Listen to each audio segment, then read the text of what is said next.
Alright, part 2 here. I just went ahead and clamped the fuel line here, and I did change the oil out before doing this and sharpening the blade. I didn't see anything crazy underneath. The blade looked actually relatively sharp compared to what I usually see when I find lawnmowers on the curb. So it looks like somebody was taking care of it for a little bit. So once again, we'll just take off the cover. I just forgot to grab the Phillips. I just have to go grab the Phillips really quick to take off the top cover here, just to get better access to the carb. And then I'm going to clean out the cover shortly here. Let me just grab a Phillips.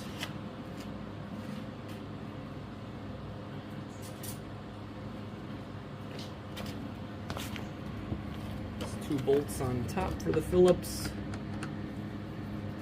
Basically, I'm just unscrewing the Phillips that hold the top cover to it, just the plastic cover, just so I can get a better view of the carb. I do have a carb that I had, like I said in the last video, that I actually, going forward, I'm going to try to keep relatively in stock in my garage. Just one of them. I don't need like 10 of them. But yeah, it looks like to be the correct carb, because this is going to be one with auto choke. So it looks like the auto choke seems to be okay. So what we'll do, I'll just show you. It's just like a generic auto choke carb. The main difference is that you have to just make sure that it actually has the elbow on it when you have the auto choke, because that's going to be where the vein is going to be basically drilled into. But yeah, it comes with gaskets, so if I need to replace the gasket in the front and the rear, it does have it. So yeah, I'll go ahead and run that.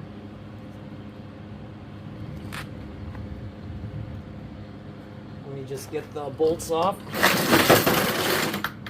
Sorry for the noise. I was just going to try to use my impact on it. So 3/8 impact I use. And I will say, you know, Ryobi is obviously kind of not like a professional brand, but for this kind of stuff in my garage, I really like this one that I got for Christmas. This compact series. I have, honestly, with the amount of stuff I take off, like smaller stuff of course, I haven't tried anything bigger.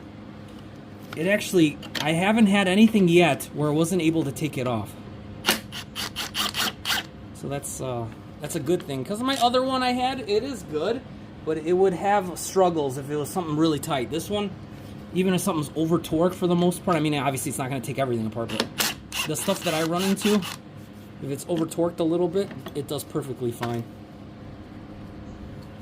Then we'll unplug that. Yeah, like I said, I'll clean it off. I have another gasket if I need it, so it's really dirty. 3 bolts there, and then it's just the 3/8. I'm sorry. Yeah, it is 3/8. Sorry, yeah, it is 3/8. 3/8 here. You could use the impact on one side, or you can use a 3/8 here. But what I'm going to do is, I forgot to do one step, is take off the hose first.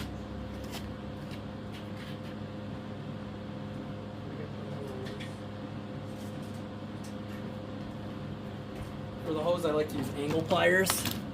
Easier to grab. And what I do is I actually have a plastic bottle, because I want to see the sample of the fuel. Once I have it clamped right now, but once I get it off and whatnot, I'm going to check the fuel just to see how it is or how it looks. So it's just a clamp here. Unclamp it from the auto choke carb.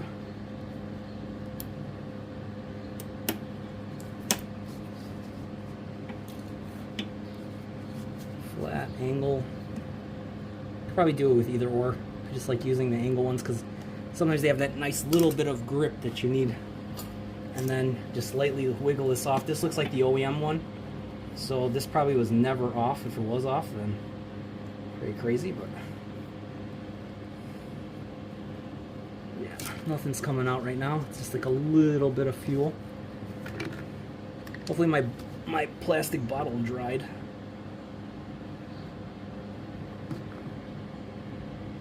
Alright, I'll pull a bigger sample there, but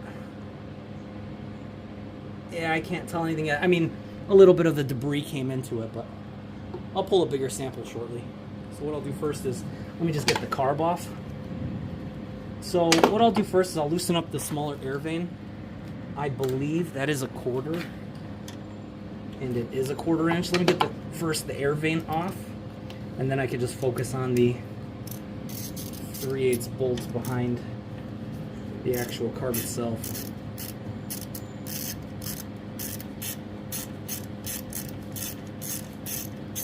So noting the position, it is closed. Obviously right now you can see that it's closed. When it heats up, it should open it all the way full. So once I have the new one on and it actually stays running, I can always just double check on it. So we'll loosen this one up, and then I'll just put it to the side right here just for a second.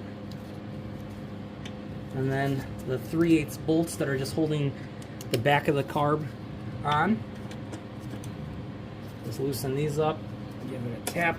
So this goes one side.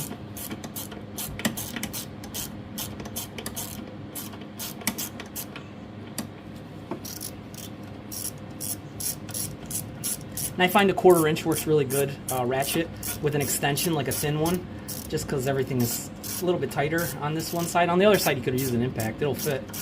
But since I have a 1/4 inch, I'll just use it.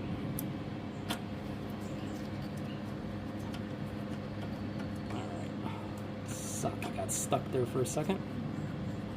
So wiggle it out. Okay, there's the bolt.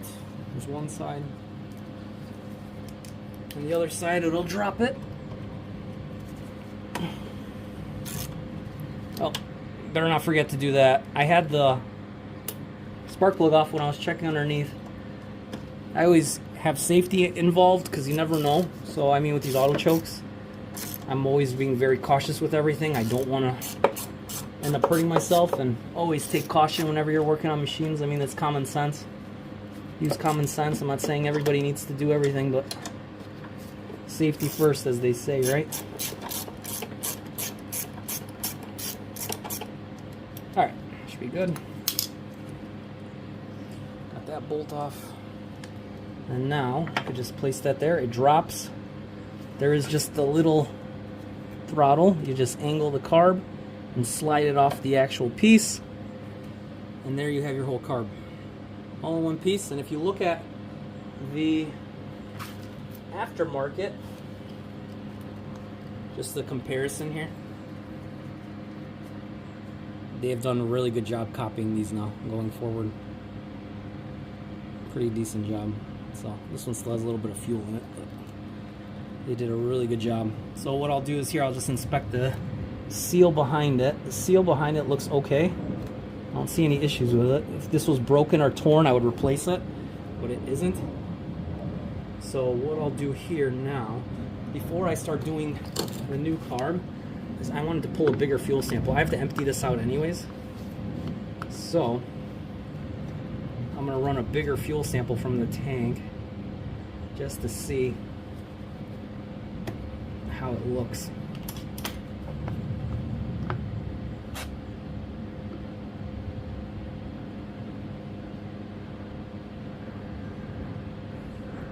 Fuel flow looks good with the cap closed. Don't see any issues. Let's make sure that nothing's ripped. I don't see anything ripped on it. Cap seems to be okay. I'll try to fill this one up and then I'll dispose of it. There is a decent amount of fuel in here, so like I said, I really think there might have been something with the carb.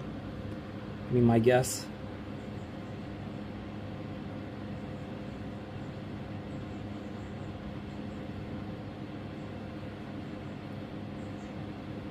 And yeah, it's just better safe than sorry, putting all this new stuff on and then realizing that you have bad fuel. You know, you don't want to do all the work again. This doesn't make any sense, so it's better just to make sure you have everything good.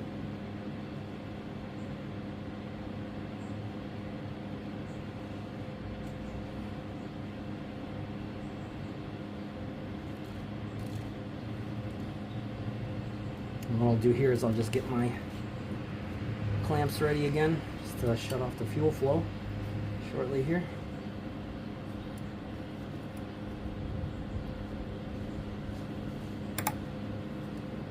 Okay, just let it drip out.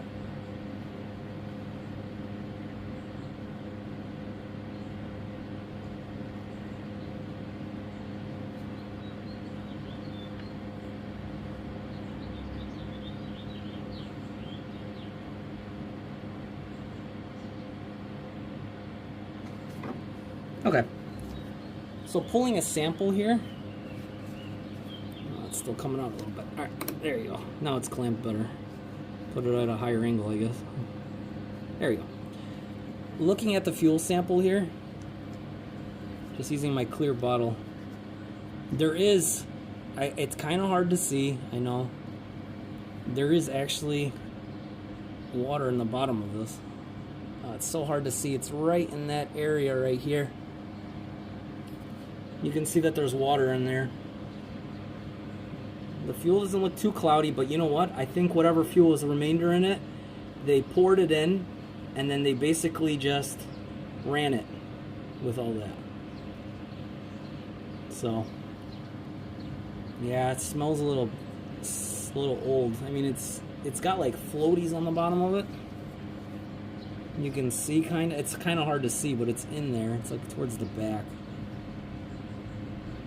I know some people argue and be like, well, if you use that gas, yeah, I probably wouldn't, just because I don't want to go through the hassle of reusing it all. So yeah, let me just clean the cover off. I'll pause the video right here, and then I will add to it once I just get the cover cleaned off really quick. So I will be back.